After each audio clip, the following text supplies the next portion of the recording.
Following the cleaning stage, the seeds are husked using specialized machinery.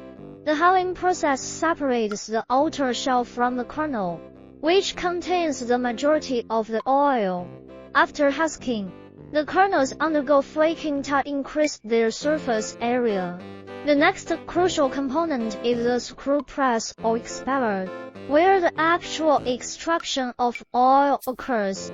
The flakes are subjected to high pressure, forcing the oil out while leaving behind a solid residue known as cake or meal. Some advanced lines may also incorporate solvent extraction systems for higher use.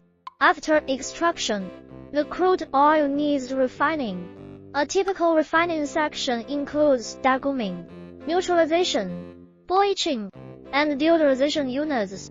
These processes improve the quality of the oil by removing gums, free fatty acids, pigments, and odorous compounds.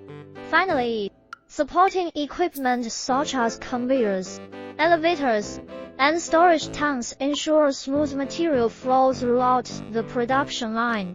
Additionally, automation and control systems can be integrated to optimize performance and reduce labor costs. Overall,